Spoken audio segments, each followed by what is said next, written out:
All right, before I get to all of the breaking news today, and there is a lot, I want to take a minute. I want to say something.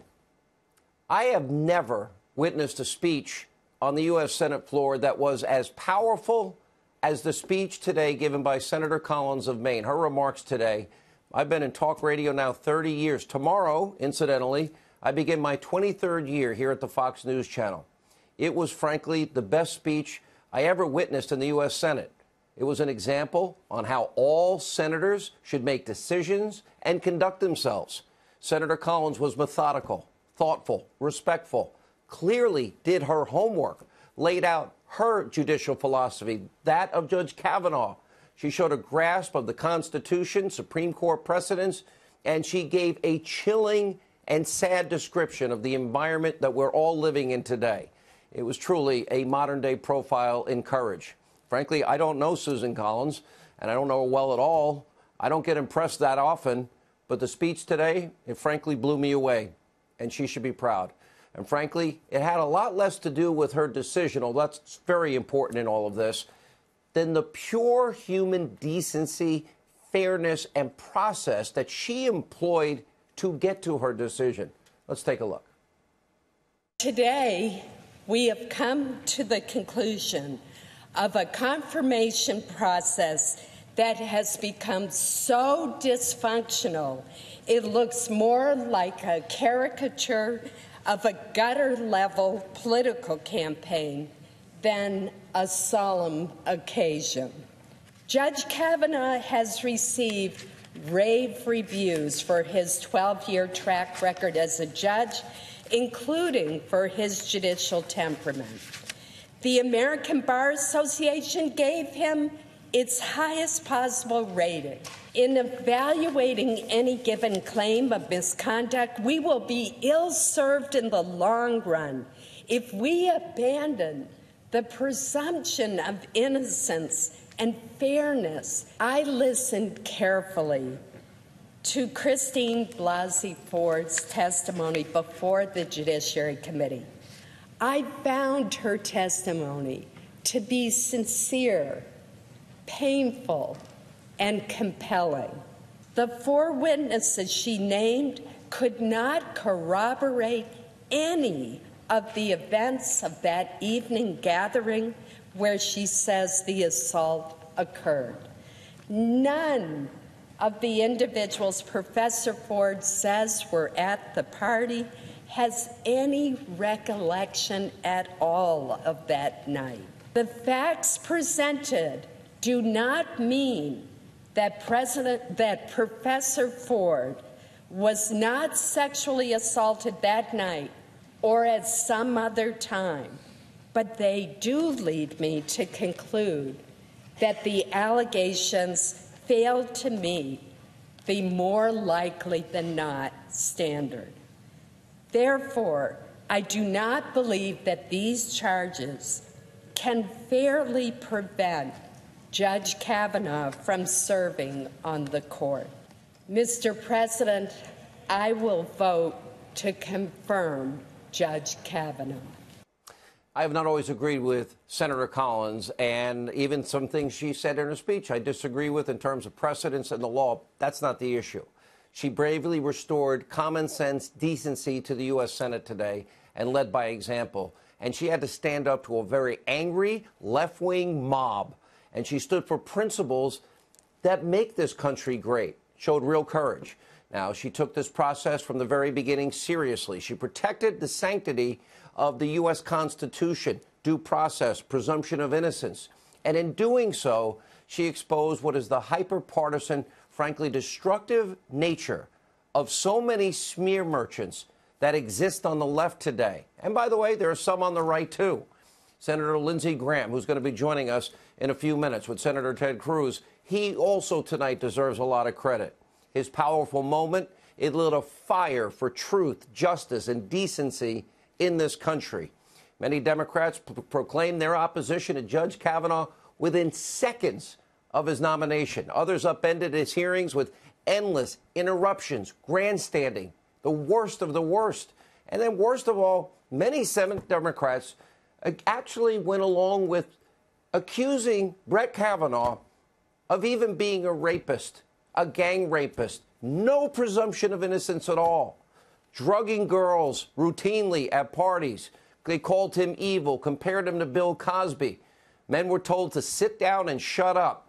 They did this with zero corroborating evidence and based on 36-year-old claims that were backed up by nobody. The Republicans took this rightly serious. It's a serious topic. Lawmakers, some of them, they didn't care. They wanted to ruin a man's life and his reputation forever. And I'm pretty certain tonight, Brett Kavanaugh, his wife, his two young daughters, I'm sure they'll never be the same again. We as a country cannot reward this madness, meanness, insanity. Now, many on the left are lashing out at Senator Collins, predictably. An opinion website owned by Univision called Splinter published a piece entitled Bleep Susan Collins. It's all over the place. If you look, don't even read social media. You know, nutjob, so-called comedian Kathy Griffin, you know, the one that had the severed head of Donald Trump, telling Collins to go to hell tonight. And the official Twitter of the Women's March published this picture, calls Senator Susan Collins a, quote, rape apologist. This is so over the top, so despicably ugly and disgusting. Wouldn't many of these same people that claim to have a monopoly of compassion for women, minorities, humans, civil rights, wouldn't they be showing outrage if any conservative in this country ever said and did such things? It's a very dangerous time for this country.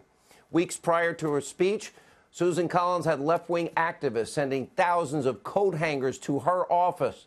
They made threatening, derogatory calls to her staff. They tried to bribe her with a crowdfunding campaign.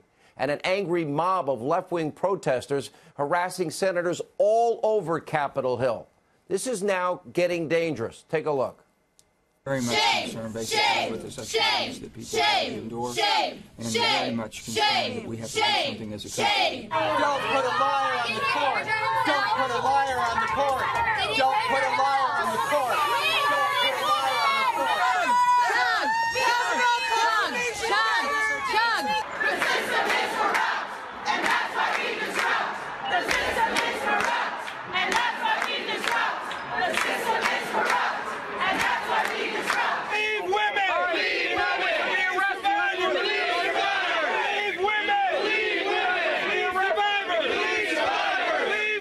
Now, let me say something. And I really believe the people should be close to their elected representatives. And it's sad what I'm about to say. Before somebody gets hurt or worse, these office areas of elected officials now need to be closed to the public. Sad, but it needs to happen. This is now dangerous and out of control. And, of course, the left predictably acting out in ways on TV that are frankly unconscionable. In many cases on so-called news networks. Take a look.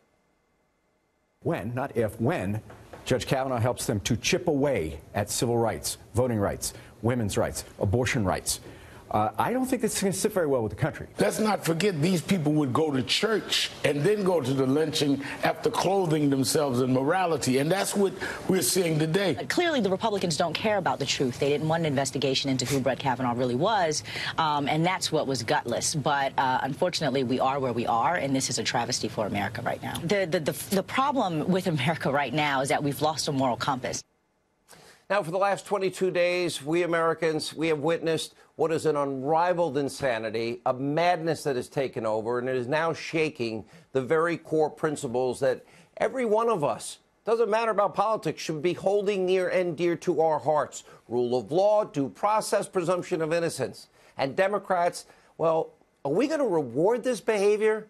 Shouldn't people be facing consequences for what is reckless actions? Senator Feinstein, she may now be the subject of an ethics probe over who leaked Professor Ford's letter. Now a witness tampering investigation should take place after claims that one of Professor Ford's close friends, who she listed to corroborate her story, admitted to the FBI that she was being pressured into altering her statement. All of this aside, in 32 days, there is now, we've all learned something. there is something a lot more profound on the ballot than anybody is talking about or telling you. On the one side, we now have one party in America, and by the way, I want to purposely exclude Joe Manchin of West Virginia, that have become a party that has been overtaken by the far left. They don't even have room for Joe Lieberman in this party. Remember what they did to him in Connecticut? I've known Joe Lieberman for decades, one of the nicest people you'll ever meet. We have now witnessed in 22 days a party that clearly stands for a type of government that is alien to everything that this country we love was founded on. A party rejecting and simply just hating what we all thought we agreed on. Core, basic, fundamental principles. Rejecting even our Constitution. Demanding full and complete conformity. If you don't agree, God help you. A party of blatant double standards that can remain totally silent about gross allegations against Keith Ellis and Bill Clinton. They can love the Clintons, but pretend to care about being the champions of women's rights. Obviously, selective moral outrage. It's a party that envisions their ideology and agenda spread through the courts. They want activist judges. They want legislation that they could never get past themselves done from the court. They don't want separation of powers, co-equal branches. This is what has made this confirmation process so political. It shouldn't matter tonight. There is zero gloating here, or I wanted Brett Kavanaugh to win because I thought he deserved the position, and I thought I'd agree with his judicial philosophy. I don't care if you're a Republican, a Democrat, liberal, or conservative. What we have been watching the last 22 days in this country, this is not justice. And in 32 days from now, human rights will be on the ballot. Treating every American with fundamental fairness, respect, equal justice under the law, equal application of our laws, that is on the ballot in 32 days. You think of the sacrifice of our founders, our framers. In 32 days, after what we have now lived through, this will be about affirming American history and values that they all fought, bled, died for, sacrificed for us. Due process, presumption of innocence. Why is that ever political? Constitutional rights, civil liberties. In 32 days, we, the people, have a choice to reaffirm these values, these principles that so many brave men and women fought, many died for. Those who understood the values of freedom and justice. It made this country great, and it has served us well. In 32 days, this election is about preserving all that is good and right and just in this country and taking a stand for future generations, for our children, our grandchildren, because what we have witnessed unfold these last 22 days is absolutely the single most despicable display of guilt by accusation we have ever witnessed. In 32 days, this is also about your life. Right now, you ask yourselves, are you better off than you were 2 years ago? Because by every reportable, objective, discerning measure, this country is now in the middle of a recovery and boom that is the envy of the world. We learned today unemployment in America, the rate dropped to the lowest point in nearly 50 years, 1969. The Mets won the World Series. It's now 3.7%. We learned that Hispanic unemployment matched a record low. Add to that historic low unemployment for African Americans, Asian Americans, women in the workplace, and youth unemployment. Record low unemployment now in 14 states. Look at manufacturing. Manufacturing is now near an all-time high. 400,000 new manufacturing jobs, jobs that the last administration said were never coming back. Consumer confidence at an all-time high. 4 million of our fellow citizens, the forgotten men and women we talked about so much of in 2016, 4 million fewer on food stamps, 4 million new jobs created. That's 8 million Americans we have out of poverty.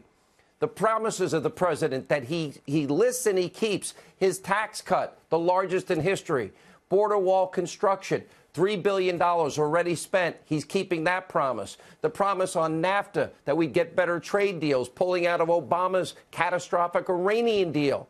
Look at the progress we've made in the Korean Peninsula. I don't see missiles flying over Japan every other day. And by the way, he's opened up what will be the might and prosperity for all of America that could literally help bring about more peace than we ever imagined. And that is, of course, the engine of every economy. We have more energy, natural gas, oil, and coal than all these other countries combined. And for all you Never Trump Republicans tonight, I have a message for you. You had your way, none of this would have happened. And by the way, I'm talking about you so-called conservative Republicans who said, I'll never vote for Trump. Well, you can't take your victory lap tonight. You know who you are. You're the ones out there podcasting, writing books that no one buys, self-promoting yourself as pro-Trump, Johnny-come-latelys. Frankly, you owe real conservatives in this country an apology. Why? Because if you had your way, none of this would be happening. But tonight, as the horrific Kavanaugh confirmation process demonstrated, this election is about so much more than just undoing these incredible 2 years. I've said it before. I'll say it again. I'll shout it from a mountaintop if I have to. The single most important midterm election in our lifetime.